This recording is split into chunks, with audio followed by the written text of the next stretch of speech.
Hi everyone, Peter Liciaga here, and thank you so much for joining me today. And I'm excited. Every day I'm coming on here, 12 o'clock noon, give or take. And if you hear any music or anything in the background, that's my wife in her studio working with one of her students, her clients. It's very exciting. We've got a lot going on in Team Liciaga, so it's always exciting, never a dull moment. But thank you so much for coming on today. I want to talk about how as parents, as adults, that we have the responsibility, the pressure, and the burden to really set a great example for our children. And we want to make sure that we always keep in mind that our children are always watching. They're watching, they're listening, and they are learning. And there's articles that are coming out today because a lot of people had New Year's resolutions for 2020.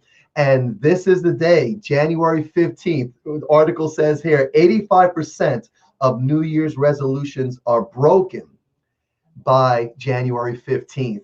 And these are us. We are the adults. We're the ones that are making commitments to and resolving to change something about our life. Maybe our diet. We will improve our diet. We want to improve our ability to take it to the next level and just be empowered. And all the intentions are great. Our intention is to do that. And so 85% of the people that say they're going to do that quit by January 15th. And so it's something that we really need to consider. And I know many people that I know don't do New Year's resolutions. They get up every day with the resolve to do what they need to get done. And so I know you probably amongst those people there. Anyway, I want to really talk about never quitting because our children are watching. We are role models, and we need to model the behavior that we want our children to emulate. And so what we do is much more important than what we say. I always tell people, and I always tell our students this as well at Denali Cry Center, is that don't tell me anything, show me everything. And so show me what you are going to do. Show me. And so there's very, very little power in what you say, even though it has some power. And our children are always watching what we do, what we adults do. And they see how we handle stress. They see what we do how we treat each other and what we say to each other. They observe how we're feeling, how we control our emotions or don't control our emotions, from sadness to frustration to anger. Our children watch what we do and they soak in this information like little sponges.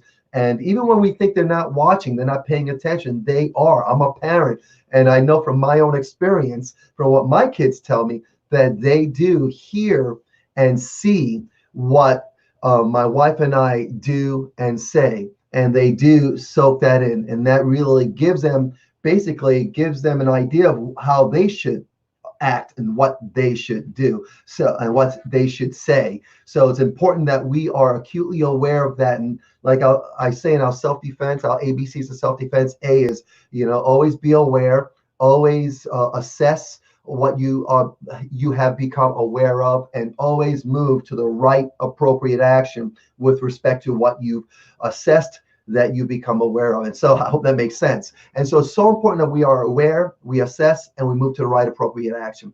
Awareness, assessment, action. Awareness, assessment, action. And never quit on that. When we make our minds up to do something, we need to have this mindset that we will not quit. We create, let's say, little milestones, and then we evaluate at these milestones, and then we just keep moving forward. And we want our children to see that.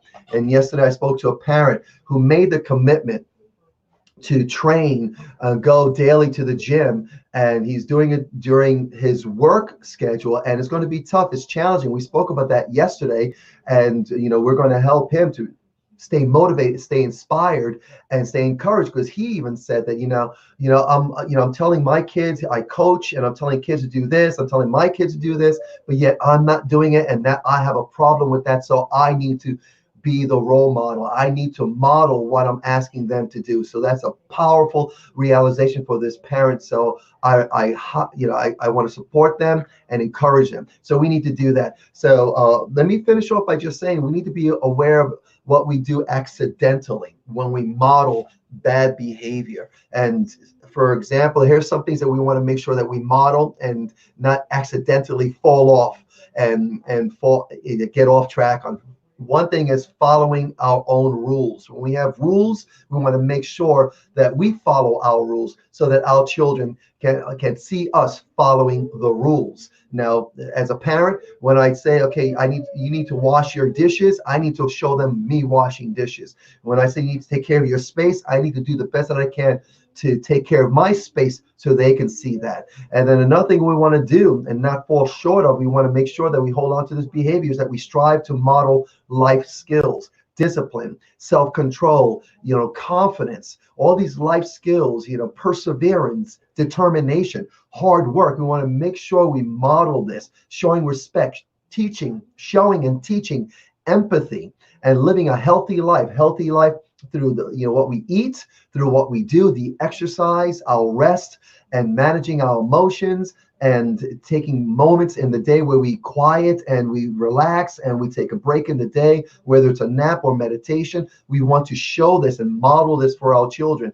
And also we want to model how much time we spend on the technology, on the screen. We need to be aware of the fact that we could tell our children, stay off your screens, but when we're on our screens all the time, that's what they're seeing. They hear what we say, but they see what we do. And we need to make sure we are very responsible with this and help our children with that. And we want to make sure that we contribute to the community and let our children see that we're contributing to the community. We want to make sure we demonstrate that social and emotional maturity. When we go out to the store, the way we treat people, when we go to a restaurant, we have someone that's, let's say, serving us poorly. Do we get mean and nasty and rude?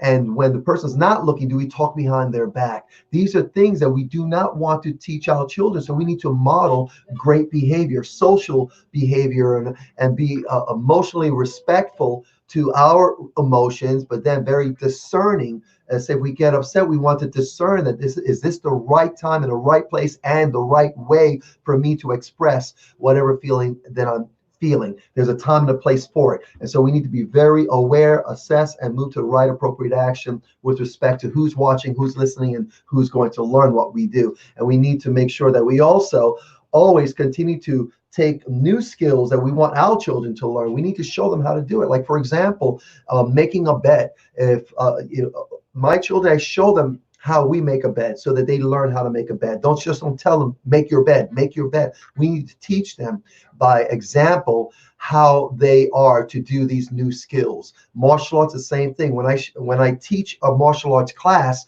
and I say, okay, guys, we're going to do a high block. I need to show them how it's done. And I need to do it at the highest level. And when I use students in the class to demonstrate, I need to make sure that these students know how to demonstrate what I want to teach at the highest level possible. So it's important that we keep all these in mind, that we know that we model behavior that our children will see and learn. And so as a reminder, it's our primary job as parents to help our children, mold our children into the kind, respectful, and honest and caring people that we would like them to grow up to be. And sometimes it's easiest way to do this is simply just by being that great role model, showing them how to do it. And this may mean taking a closer look at what our habits are, what we are doing, and then making some changes.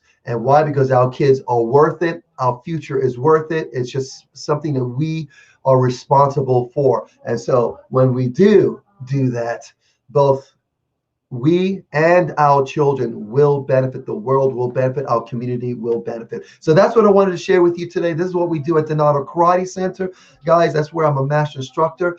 If you are a student, we have regular classes in, and I want to encourage all students to make as many classes as possible, especially beginner students, because you're new and we've got a rich class schedule. Make it a habit to come at least 2 to 3 times a week, if at all possible. And I know parents are going to do your best to get them to their classes. Now, if you're not a student and you want to find out how to be a student, just text me right below 856-278-5282. Love to share with you the information to become a student at Donato Karate Center. We make it as easy as possible. You can definitely go to our website at donatokarate.com. You can definitely call the school 856-235-0414. But the best thing to do right now is call me, text me. That is, text me, text me, 856-278-5282. I have a lot of parents and a lot of people in our community texting me with questions about the work that I'm doing, especially at Donato Karate Center. So anyway, that's all I have for you guys today. Thank you so much for spending this time with me.